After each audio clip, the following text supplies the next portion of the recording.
भूमिहार हो, राजपूत हो, यादव हो या ब्राह्मण हो या फिर कायस्थ ही हो, सबका मिजाज इस बार बांकीपुर उपचुनाव में बदला हुआ था। और अधिकांश इसलिए बदला हुआ था क्योंकि वह भारतीय जनता पार्टी को एक झटका देना चाहते थे। मेरा अपना आकलन यह कहता है कि इस सीट पर प्रशांत किशोर बेहतर परिणाम लाते हैं तो इसका मतलब यह बिल्कुल नहीं है कि पूरे बिहार में भाजपा का कुल वोटर प्रशांत किशोर की तरफ शिफ्ट हो रहा है, बल्कि इस उपचुनाव में वोटिंग का पैटर्न ही कुछ अलग हो चुका था।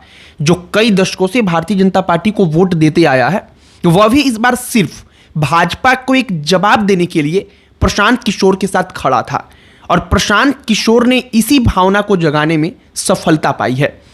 प्रशांत किशोर ने काफी हद तक भाजपा को परेशान कर दिया है। इस बात का प्रमाण यह भी है कि वोटिंग के ठीक पहले जन सुराज से जुड़े लोगों के ऊपर पुलिस की कार्रवाई शुरू होती है, और अगर जन सुराज की जगह पर लड़ाई में राजद होती तो यह कार्रवाई राजद के ऊपर हो रही होती।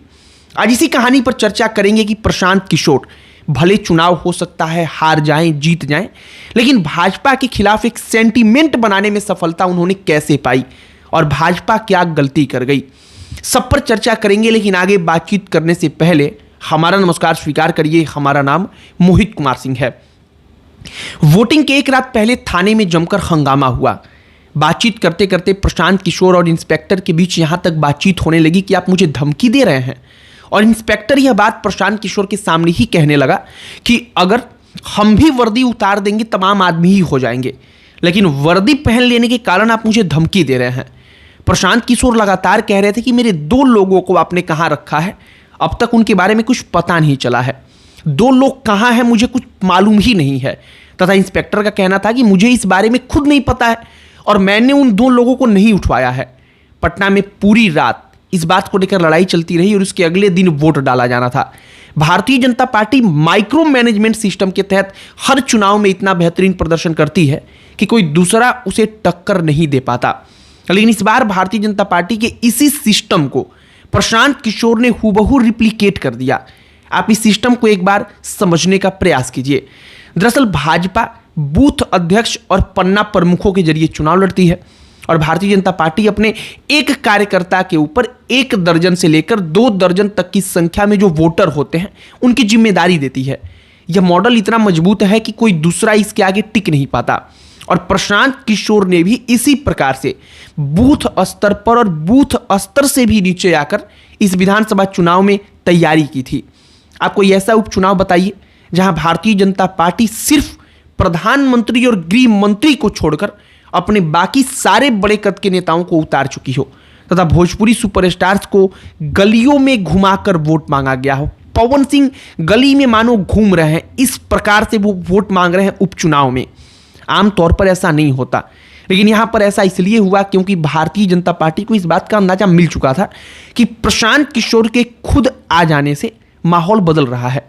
तथा दूसरा सबसे महत्वपूर्ण बात यह था कि यह सीट उनके राष्ट्रीय अध्यक्ष की है, और ऐसी स्थिति में यह अपने आप महत्वपूर्ण बन जाता है।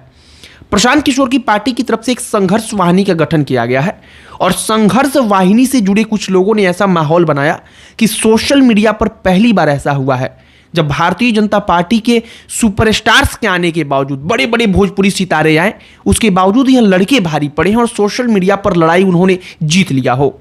एक बात यहां पर आपको समझना होगा कि राष्ट्रीय जनता दल इस लड़ाई में नहीं थी, और राष्ट्रीय जनता दल का लड़ाई में ना होना ही भारतीय जनता पार्टी के लिए सबसे बड़ी परेशानी का कारण बन गया, क्योंकि राजद का वोट भी प्रशांत किशोर के साथ जुड़ गया। इतने माहौल के बाद भी अगर प्रशांत किशोर चुनाव हार जाते हैं, तब इस बात पर विचार करना होगा कि भारतीय जनता पार्टी का बूथ स्तर मैनेजमेंट जितना बेहतर है, उससे बेहतर मैनेजमेंट कहां से लाया जाए, क्योंकि भाजपा के जीतने का सबसे प्रमुख कारण यही है कि उसके कार्यकर्ता दूसरे वोटरों को वोट डालने के लिए बूथ तक लेकर आते हैं। भाजपा की तरफ से यह टास्क दिया जाता है और उसका कार्यकर्ता उसे बखूबी पूरा करता है, और अगर भाजपा से लड़ाई लड़नी है तो इस स्तर पर सबको तैयारी करनी होगी। और अगर प्रशांत किशोर यह चुनाव जीत जाते हैं, तब विपक्ष के पास शायद एक मॉडल होगा कि अगर इस तरीके से चुनाव लड़ा जाए तब भारतीय जनता पार्टी को मात दिया जा सकता है। परिणाम जो भी हो, लेकिन मुझे भारतीय जनता पार्टी के नेता असहज ही दिखे हैं इस पूरे चुनाव के दौरान। मैं उसका एक उदाहरण आपको देता हूं, सबसे प्राइम एग्जाम्पल देता हूं।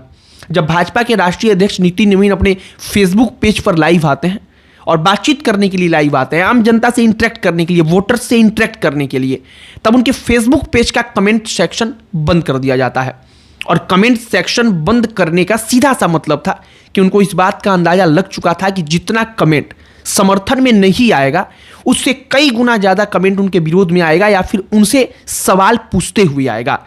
तो फिर इसलिए उनको आसान लगा कि कमेंट सेक्शन ही बंद कर दिया जाए। और यह भाजपा के नेता असहज थे पूरे चुनाव के दौरान, इस बात का प्रमाण है। जनसुराज अगर चुनाव हार भी जाती है, तब भी यह चुनाव भारतीय जनता पार्टी को नए सिरे से सोचने पर मजबूर करेगा। और संभवतः मुझे ऐसा लगता है कि कांटे की टक्कर है और भाजपा इसलिए थोड़ी सी पीछे नजर आ रही है, क्योंकि भाजपा का अपना कोर वोटर यानी कि अगड़ी जाति का मतदाता भी इस बार के चुनाव में भारतीय जनता पार्टी से दूर होता हुआ नजर आया और भाजपा से सवाल पूछता हुआ नजर आया। आमतौर पर होता यह है कि भाजपा के लिए खड़े होकर अगड़ी जाति का ये वोटर दूसरी पार्टियों से लड़ता है, लेकिन इस बार यह बदला हुआ प्रतीत आ रहा था। जैसे आपको एक और उदाहरण देते हैं, भारतीय जनता पार्टी जब पूरी की पूरे चुनाव को लड़ रही थी, तब वहां पर लग रहा था कि विकास सबसे प्रमुख एजेंडा बन गया है। अंततः भारतीय जनता पार्टी हिंदुत्व के पोस्टर बैनर लगवाती है, हिंदुत्व से जुड़े हुए, हिंदू धर्म से जुड़े हुए स्लोगन लिखकर, नारे लिखकर के पोस्टर बैनर लगाए जाते हैं। और इस पोस्टर बैनर के बाद से यह एकदम तय हो गया कि भारतीय जनता पार्टी असहज है। अगर वह सहज ना रहती, उसको लगता कि नितिन नवीन पिछली बार बहुत बड़े मार्जिन से चुनाव जीत चुके हैं, तो और इस बार अगर ये मार्जिन घट भी जाता है फिर भी हमें कोई चिंता नहीं है, तब भारतीय जनता पार्टी इस स्तर पर नहीं आती। लेकिन भारतीय जनता पार्टी ने वो आखिरी उपाय भी कर लिया और यही इस बात का प्रमाण था। दूसरा, जो अगड़ी जाति का वोटर्स था वो हिंदुत्व की लहर पर सवार था। अब तक की हम बात कर रहे हैं, उसके लिए हिंदुत्व का लहर सबसे बड़ा लहर था, हिंदुत्व की बात सबसे बड़ी बात होती थी। भारतीय जनता पार्टी इसलिए उनकी पहली पसंद हुआ करती है, क्योंकि भारतीय जनता पार्टी भारतीय संस्कृति, हिंदू धर्म, इन तमाम चीज़ों की राजनीति करती है। लेकिन इस उपचुनाव में ये मुद्दा भी एकदम किनारे रह गया। अगड़ी जाति का वोटर इससे कनेक्ट ना होकर के अपने अपने व्यक्तिगत मुद्दों के साथ उससे सवाल पूछता रहा और कई सारे अलग अलग मुद्दे रहे, अलग अलग जातियों के लिए अलग अलग मुद्दे रहे। और इन तमाम चीज़ों से मुझे इतना समझ में आया कि भारतीय जनता पार्टी को पिछले कुछ दशक में बिहार में अगर जेडीयू के साथ गठबंधन के बावजूद वो चुनाव लड़ रहे हैं, तब अगर कहीं टक्कर मिली है किसी सीट पर, तो वो यही सीट है जहां पर माहौल ऐसा बना हो, जो शुरू से ही प्रतीत हो रहा हो कि भारतीय जनता पार्टी लड़ाई में नहीं है। हो सकता है सोशल मीडिया पर प्रशांत किशोर का काम ज़्यादा रिफ्लेक्ट हो रहा हो, इसलिए हमें ऐसा लग रहा हो। लेकिन एक बात तो सच है कि जमीन पर भी नेता भाजपा के असहज हुए हैं और इसका फीडबैक वो ऊपर तक देंगे, जिसके कारण हो सकता है आगे आने वाले भविष्य में भाजपा अपनी राजनीति में बदलाव करे। आपकी क्या इस पर प्रतिक्रिया है, कमेंट बॉक्स में लिखकर बताइएगा। बाकी इस वीडियो को यहीं पर समाप्त करते हैं। अन्य कोई टॉपिक जिस पर आप चाहते हो कि हम वीडियो बनाएं, चर्चा करें, उसे भी कमेंट बॉक्स में लिखकर बताइएगा। बाकी इस वीडियो को यहीं पर समाप्त करते हैं। अंत में हमारा परिचय, हमारा नाम मोहित कुमार सिंह है। बहुत बहुत धन्यवाद।